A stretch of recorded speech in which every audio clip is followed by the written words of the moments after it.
রমজান মাসের শুরুতে নতুন করে আবার রমজানের চাঁদ উঠাইয়া আল্লাহ আবার ডাক দিছে, ইয়া আইয়ুহাল্লাযীনা আমানু, হে ঈমানদার, আমি তোমার রব বলছি, আমি তোমার আল্লাহ বলছি, বান্দা 11 মাস তোমারে ডাকছিলাম গুনাহ ছেড়ে দিতে, নেকি অর্জন করতে, আদেশ পালন করতে চেয়েছিলাম তোমার জন্য তাকওয়া।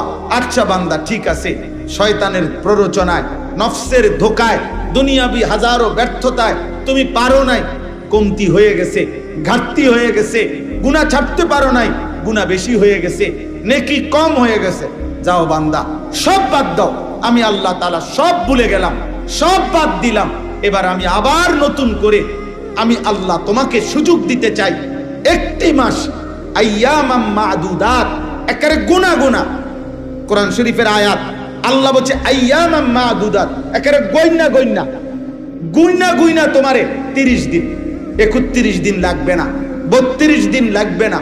সাফ কথা বান্দা, কথা কথাই গুনবা, তুমি নিজে গুনবা 30 দিন অথবা 29 দিন, 31 হবে না, প্রয়োজনে 30-এর একদিন আগে শেষ করে দেব।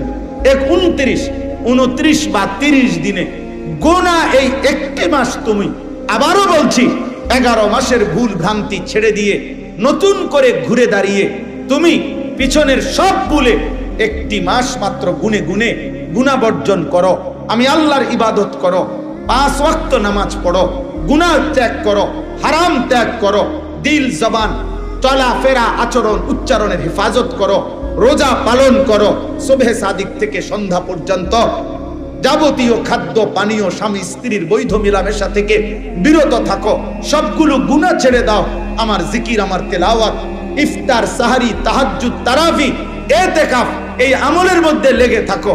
আমি আল্লাহ ওয়াদা দিলাম, ঠিক 30 দিনের দিন বা 29 দিনের দিন আমি আল্লাহ আরেকবার চাঁদ উঠাবো। ওই নতুন চাঁদ উঠলে, ঈদের চাঁদ উঠলে তোমারে 30 দিনেই আমি মুত্তাকি বানায়া, গুনাহ থেকে মুক্ত করায়া 30 দিনের মাথায় জান্নাতের ফ্লাইট ধরায় দেব। 30 দিনে। হ্যাঁ, একটা কথা মনে রাখবেন, মহান আল্লাহ পাক রব্বুল আলামিন একটা মূল নীতি মনে রাখতে হবে প্রত্যেককে, সেটা হলো আল্লাহ পাক বান্দার প্রতি মালিকের মূল ইচ্ছাটা কি? মূল ইচ্ছাটা হলো আল্লাহ বান্দাকে মাফ করতে চায়। কি করতে চায়? জান্নাত দিতে চায়। আমি একটা সুন্দর উদাহরণ বলি, মাজার সাহেব, ওই এটা কইলেও নাম নো একটা দলিল পাইয়ে নেবেন। আচ্ছা যাক, কিছুদিন আগে একজন লোক আসছে, উনি আমার কাছে অনেক দিন ধরে একটা মাহফিল চায়। তা আমি আচ্ছা আইয়েন না, যান না, আচ্ছা দিমু আর কি, রাখেন না, এমনি এমনি বলছি অনেকবার। তো এই কিছুদিন আগে লোকটা আইসা আমার বলতেছে, হুজুর আপনার লগে আমার একটা কথাকে পরিষ্কার করেন, আজকে আমি মাহফিলের লেগে আইসি না, একটা কথা ক্লিয়ার করতে আইসি, আসলে আপনি আমারে মাহফিল দিবেন নি? হ্যাঁ, আপনি এটা কোন যে আসলে আপনি আমারে মাহফিল দিবেন নি, এটা হলো মেইন কথা। আপনি যদি দিতেন না, এটা মূল কথা হয়, হুদা আমি বুঝছি আপনি আমারে ঘুরাইবেন, এমনি আগে ক্লিয়ার কোন দিবেন কিনা। হ্যাঁ, দিলে ঘুরাইবেন না, সোজা কথা। তখন আমি বুঝছি না, এরপরে তার কথা থাকে না, এই বেচারা তাকে জাগাত আর দিছে। পরে বললাম, না ভাই যান, দিমু অক্ষণে দিমু। তো এই জন্য বললাম কথার কথায়। তো আমরাও যদি আল্লাহকে জিজ্ঞেস করি, মাওলা আসলে সাফ কোন, আপনি আমারে আসলে মাফ করবেন নি, আপনি পরিষ্কার বলেন, আপনি কি আসলে আমারে জাহান্নাম দিতে চান না জান্নাত দিতে চান? তো আল্লাহ তাআলা বলবে, বান্দা বিশ্বাস কর, বান্দা সবে বরাত দিছিলাম তোরে জান্নাত দেওয়ার জন্য, সবে কদর দিছিলাম তোকে জান্নাত দেওয়ার জন্য, পুরাটা রমজান মাস দিছিলাম তোকে জান্নাত দেওয়ার জন্য, প্রতিটা জুমার রাত দিছি আমি জান্নাত দেওয়ার জন্য, আরাফাতের ময়দান আমি দিছি জান্নাত দেওয়ার জন্য, হজ্জের ইবাদত দিছি জান্নাত দেওয়ার জন্য, একটা একটা সেজদা দিছি আমি আল্লাহ জান্নাত দেওয়ার জন্য। আমি শত শত আইটেমে, হাজার হাজার আইটেমে বান্দা চেয়েছি তোকে জান্নাত দিতে, জান্নাত দিতে, মাফ করতে। আমি আর কি করব বান্দা, তুই বল। তবু তুমি কি জান্নাত নিবা না বান্দা? ফাবিআইয়ি হাদিসিন বাদাহু ইউমিনুন, আল্লাহ বলে, বলো না বান্দা, আমি আর কেমনে বললে, কত বললে তুমি আমার কথা মেনে নিবা? আমি আর কয়বার বলতাম, আমি আর কতভাবে বলতাম? কুল ইয়া ইবাদিয়াল্লাযীনা আসরাফু আলা আনফুসিহিম লা তাকনাতু মির রাহমাতিল্লাহ। আল্লাহ বলে, বন্ধু আপনি আমার বান্দাদেরকে ডাক দিয়ে বলেন, গুনাহ যদি জীবনটা ভর 60 বছর যদি 60 বছর ঘন্টা গণেন, 60 বছর যদি মিনিট গণেন, 60 বছরের যদি সেকেন্ড গণেন, তাইলে সেকেন্ড যত গুনাহ তত, মুহূর্ত যত গুনাহ তত। আল্লাহ বলে, বন্ধু যদি গুনাহ তার এই পরিমাণ হয় যে 60 বছর হিসাব করিলে যত ঘন্টা, যত মিনিট, যত সেকেন্ড, তো গুনার পরিমাণ 1 সেকেন্ডও নেকি নাই, পুরাটাই গুনাহ, আপাদমস্তক গুনাহ। 60 বছর পুরাটা গুনায় গুনায় সমান সমান, গুনায় গুনায় ভরপুর, গুনায় গুনায় ডুবন্ত, গুনায় গুনায় পূর্ণ। আমার এমন বান্দাকেও বলেন চোখের এক ফোঁটা পানি ফেলে পিছনের গুনাহ ছেড়ে দিয়ে আজকে এখন বলেন আমি আল্লাহকে ডাক দিতে, আমি আল্লাহ আপনার জবান দিয়ে শুনায়া দেন, আমি তৎক্ষণাৎ 60 বছরের পূর্ণ গুনাহ, 90 বছরের পূর্ণ গুনাহ একসাথে মাফ করে দেব। মাফ সাফ মাফ। তা আমি আর কি করতাম? আমি তো চাচ্ছি মাফ করে দিতে। এজন্য এই কথা মনে রাখতে হবে, আল্লাহ মূলত চায় কি করতে? বলেন না, মাফ করতে। আল্লাহ মূলত চায় জান্নাত দিতে। বলেন, আল্লাহ মূলত চায় কি করতে? মাফ করতে। আল্লাহ মূলত চায় কি দিতে? জান্নাত দিতে। এটা হলো মূলনীতি। মূলনীতি, নাব্বি ইবাদি আন্নী আনাল গফুরুর রহিম ওয়া আন্না আযাবি হুয়াল আযাবুল আলীম। আল্লাহ বলে, বন্ধু আমার বান্দাদেরকে বলে দেন আমি আল্লাহ প্রচন্ড ক্ষমাশীল, দয়াবান। আর এটাও বলে দেন আমার আযাব অনেক কঠিন। আমি ক্ষমাশীল, আমি রহমওয়ালা, আমি ক্ষমাশীল। বাকি এটাও বলেন আমার আযাব কিন্তু ভয়ঙ্কর। তবে তাফসীরের মধ্যে লিখছে, মুফাসসিরিনে কেরাম বলছে, মনে রাখেন এক বাবা তার বাচ্চার উপরে রাগ করছে, রাগ করে বলতেছে রাগ, এখন লাঠি নিতে আসি, তুই খাড়ায় না, আমি আইতে আসি। এখান থেকে লাঠি নিয়ে আসতে আসতে বাচ্চাটা ব্যয় করে কাইন্দা দিছে, মাফ করে দেন বলছে। তো লাঠি নিয়ে আলগার থেকে মারবে, এটা তো লাঠি নিতে হবে, তারপরে মারতে হবে। আর মাফ করাটা, মাগফিরাতটা, ক্ষমাটা তো কলজার ভিতরেই আছে। লাঠি নেওয়ার আগেই আল্লাহ চাইলে লাঠি নিয়ে তো মারমু, কিন্তু রহমত মাগফিরাত তো আমার সত্তার মধ্যে, আমি তো মাগফিরাতের সত্তা আমার ভিতরে, আমি তার আগেই, লাঠি নেওয়ার আগেই চাইলে মাফ করে দিতে পারি। এজন্য আল্লাহর রহমত আগে, আল্লাহর মাগফিরাত আগে, আল্লাহর রাগের উপরে। সাবাকাত রাহমাতি আলা গাদাবি। এজন্য চলেন, নিয়ত করেন, নিয়ত করেন, নিয়ত করেন মাহে রমজানের কদর করব ইনশাআল্লাহ। রমজান আল্লাহ তাআলা, আল্লাহ পাক রব্বুল আলামিন রমজানকে আলাদা স্পেশালি বানাইছেন। আল্লাহ যেন বলছে এই পৃথিবীরই একটা মাস, এখানেই আলো উঠবে, সূর্য উঠবে, রাত দেখতে একই রকম, দিন দেখতে একই রকম, রমজানের সূর্য একই রকম, রমজানের চাঁদ একই রকম, রমজানের পৃথিবী একই রকম, কিন্তু বান্দা দাম কিন্তু ভিন্ন রকম। প্রতি ঘন্টা, মিনিট, সেকেন্ড স্বর্ণের দামে না, রৌপ্যের দামে না, মণি মুক্তার দামে না, তামাম জমিন ও আসমানের দামে না, বরং আল্লাহ আমি আমার শান মোতাবেক দামে বান্দা তোমারে রমজান দেব। কোন দাম দস্তুর হিসাব তুমি মিলাইতে পারতাম না।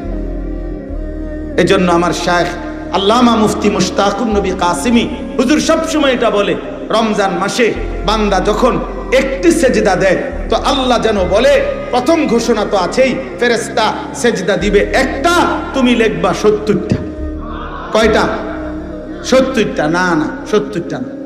প্রথম তো সিদ্ধান্ত এটা 70, কিন্তু এই 70 লিখবার আগে ফেরেশতা মহান আল্লাহ পাকের দিকে তাকিয়ে যেন জিজ্ঞেস করে, আল্লাহ আপনার বান্দার রমজানের এই সেজদাটার নেকি 70 লিখবো কিনা। আল্লাহ পাক যেন বলে, আচ্ছা রাখো, আমি আগে ওর একটু দেখে লই, দেখি সেজদাটা কেমন হয়েছে, তার দিলটা কেমন, তার গুনাহমুক্ত হালাতটা কেমন, তার রমজানের কদরটা কেমন। আল্লাহ তাকাইয়া যেন বলে, না 700 লেখো, 7000 লেখো, 7 লাখ লেখো, 7 কোটি লেখো, 70 কোটি লেখো। এইভাবে আল্লাহ তাআলা নেকি বাড়াইতে থাকে। কখনো কখনো আল্লাহ বলে, ফেরেশতা তুমি লিখো না, আমি আল্লাহ নিজে লিখব। সাআক্তুব, আমি রমজান অনেক দামে কেন, মালিক যেন বলে বান্দা আমি অনেক দেব, অনেক দেব, অনেক দেব, কারণ ওই যে সিদ্ধান্ত আমার, আমি তো তোমারে জান্নাত দিতে চাই, আমি তো তোমারে জান্নাত দিতে চাই, আমি তো তোমারে জান্নাত দিতে চাই। আমি একবার একটা উর্দু কিতাবে পড়ছিলাম, উর্দু কিতাবে ইউনুস আলাইহিস সালাম আল্লাহকে বলছিলেন যে আল্লাহ আমার জাতি আর ঈমান আনবে না, আপনি তা করে ধ্বংস করে দেন। তখন আল্লাহ তাআলা বলছিলেন, ইউনুস ওই যে একটা লোক মাটির পাতিল বানাইতেছে, তুমি তার কাছে কুদ্দুর যাও, গিয়া তারে বলো যে আপনার হাতে বানানো একটা মাটির পাতিল, আপনি এটা ভাঙ্গা ফেলেন, ভাঙ্গালাম হাতের বানানো মাটির পাতিল। তো ইউনুস আলাইহিস সালাম ওই লোকটার কাছে গিয়া বলছে, ভাই আপনার হাতে বানানো এই একটি মাটির পাতিল আপনি দয়া করে ভেঙে ফেলেন। তখন ওই লোকটা বলছে, কেন আপনি আমাকে এই কথা বললেন? যে মাটির পাতিল আমি নিজের হাতে কষ্ট করে বানাইছি, আমি এটা আবার ভাঙবো কেন? আমার হাতে গড়া পাতিল আমি ভাঙবো না। ইউনুস আলাইহিস সালাম আল্লাহকে বলছে, আল্লাহ ওই বেটা তো বলতেছে তার হাতে গড়া মাটির পাতিল সে ভাঙবে না, সে ভাঙতে চাচ্ছে না কোনোভাবে। মহান আল্লাহ পাক রব্বুল আলামিন বললেন, ইউনুস তাইলে যারে আমি 9 মাস মায়ের রেহেমের মধ্যে আমার নিজ হাতে আমার যে বান্দাকে নাক লাগাইলাম, চোখ লাগাইলাম, হাত লাগাইলাম, সারা দেহ আমি সাজাইলাম, আমার বান্দাকে আমি তিল তিল করে বানাইলাম, আমার হাতে গড়া বান্দা আমি কেমনে ধ্বংস করে দেব? ধ্বংস করে দেব কেন?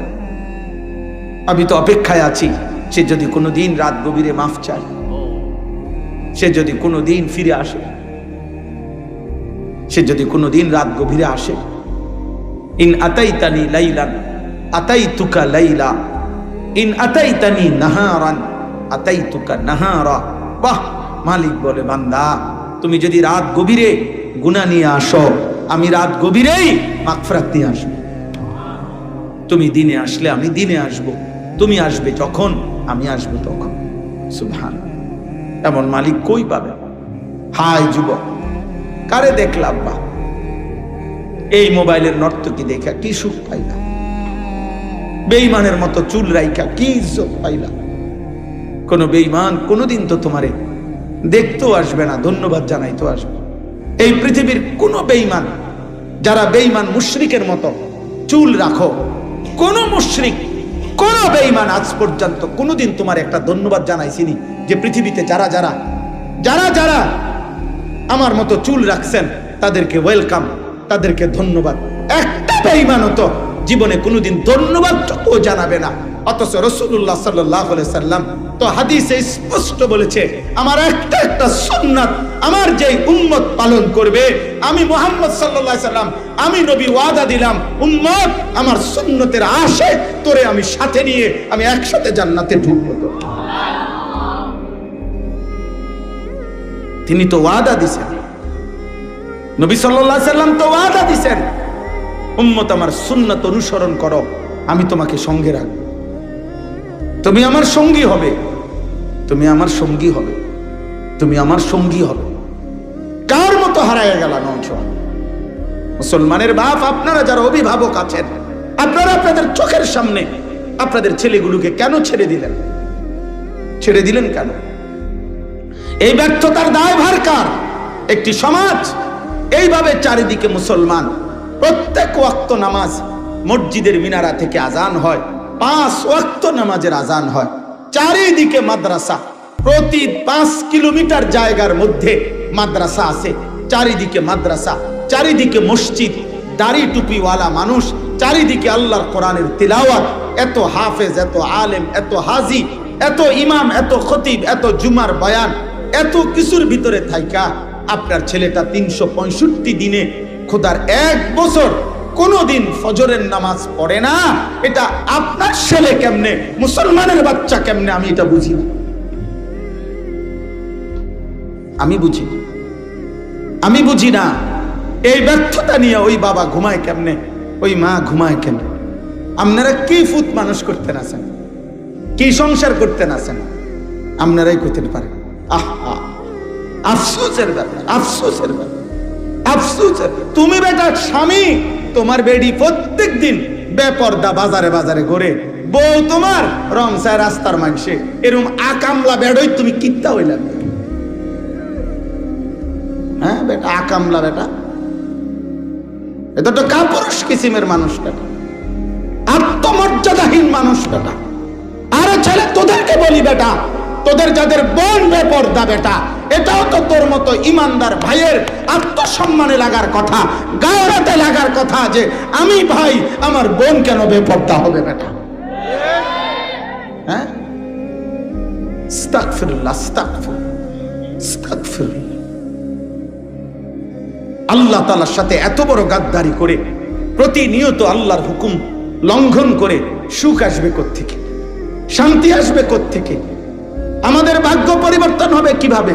12 তারিখ যারা নির্বাচিত হবে তাদের হাতে ভাগ্য পরিবর্তন হবে না, তাদের হাতে না। বা 12 তারিখ পৃথিবীর শেষ নির্বাচন না, 12 তারিখ বাংলাদেশের শেষ নির্বাচন না, 12 তারিখ শেষ হাসি হাসবে না, 12 তারিখ ইসরাফিল ফু দিবে না। অতএব 11 তারিখ যার হাতে ভাগ্য, 12 তারিখও তার হাতে, 13 তারিখও তার হাতে ভাগ্য। তিনি কে? বলেন না কে? কোন মানুষের হাতে কারো ভাগ্য নাই, কোন মানুষের হাতে জনগণের ভাগ্য পরিবর্তন হবে না। ওর নিজের তো ভাগ্য নাই, ওর নিজের তো বল নাই, ওর নিজের তো হুকবা নাই বেটাটা। ওর নিজে কতক্ষণ টিকবে তারই তো কোনো নিশ্চয়তা নাই। যার নিজের ফেসাবে ধরলে দাঁড়াইয়া থাকতে পারে না, সে আপনার ভাগ্য পরিবর্তন করবে কিভাবে? যে একটা মশার কামড় সহ্য করতে পারে না, একবার কয়েল লাগায়, একবার মশারি লাগায়, সে এত দুর্বল। আমরা মানুষের ভাগ্য পরিবর্তন করব কিভাবে? কিভাবে বলেন? অতএব সোজা কথা, আমাদের প্রত্যেকের কাছে এটা অনুরোধ, আমাদের আখেরাতি মূল পত্রিকা। আমি কয়েকদিন টানা বলছি, পত্রিকায় লিখছে 12 তারিখে দেখা যাবে শেষ হাসি কে হাসে।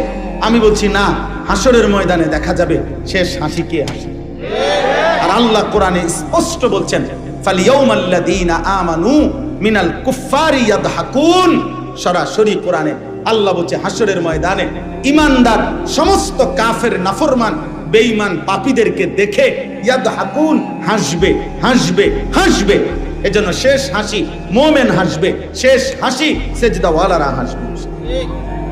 হ্যাঁ, অবশ্যই অবশ্যই। চলেন, এজন্য এতটুকুই কথা। মাহে রমজানকে সামনে রেখে প্রত্যেকের কাছে অনুরোধ, প্রত্যেকের কাছে আমরা প্রত্যেকেই রমজানকে সামনে রেখে নতুন করে ঘুরে দাঁড়াই। বলেন ইনশাআল্লাহ, বলেন ইনশাআল্লাহ। রমজানকে ভিন্নভাবে আল্লাহ তাআলা রমজানকে কেন্দ্র করে একটা শেষ কথা মনে রাখবেন। রমজানের 183 নম্বর আয়াত থেকে 187 সূরা বাকারার 5টি আয়াতে আল্লাহ তাআলা রমজানের ব্যাপারে কথা বলছে, রমজান মাসের গুরুত্বের ব্যাপারে কথা বলেছেন। জি, এই সব কিছু বলছেন, এতেকাফের কথা বলছেন, রমজানের রাত্রির হুকুম বলছেন, রমজানের দিনের হুকুম বলছেন। সব বলার পরে আল্লাহ তাআলা বলছেন যে বান্দা, আমি আবারও তোমাদের কাছে বললাম, কাযালিকা ইউবায়্যিনুল্লাহু আয়াতিহি লিন-নাস লাআল্লাহুম ইয়াত্তাকুন। আমি আল্লাহ বিস্তারিত রমজানের কথা তোমাদের সামনে বলে দিলাম যেন সকলেই মুত্তাকি হতে পারে। অতএব রমজানকে কদর করলে ইনশাআল্লাহ মুত্তাকি হবেন। রমজানে গুনাহমুক্ত সিদ্ধান্ত নিলে, আল্লাহর ইবাদতের উপরে জমে থাকলে জান্নাতি হয়ে যাবেন ইনশাআল্লাহ। আল্লাহ তৌফিক দান করেন। রমজানকে কদর করব তো ইনশাআল্লাহ। শেষ দশক সকলেই ইতিকাফ করতে চেষ্টা করেন। পুরা রমজান পূর্ণ 20 রাকাত তারাবি পড়বেন, বলেন ইনশাআল্লাহ। ইফতার, সাহরি, তাহাজ্জুদ, তিলাওয়াত, জিকির, রোজা, গুনাহমুক্ত থাকার সর্বাত্মক চেষ্টা করবেন, বলেন ইনশাআল্লাহ। আগামীকাল শনিবার সুধন্যপুর আমার শায়েখ আরিফ বিল্লাল্লামা মুফতি মুশতাকুন নবী কাসেমি হযরত দামাত বারাকাতুহুমের মাদ্রাসার মাসিক ইসলাহি মজলিস আপনারা অংশগ্রহণ করার চেষ্টা করবেন। আল্লাহ তাআলা আপনাদেরকে তৌফিক দেন, আল্লাহ তাআলা আপনাদেরকে কবুল করেন। আজকের এই মাহফিল আল্লাহ তাআলা ভরপুর বরকত দান করেন এবং এশার নামাজের পরেও ধারাবাহিক বয়ান হবে, আপনারা অংশগ্রহণ করবেন, থাকবেন। শায়েখ দামাত বারাকাতুহুমের শেষ বয়ান শুনে দোয়া মুনাজাত করে এরপরে যাবেন। আল্লাহ কবুল করেন, আমিন। সুবহানাল্লাহ।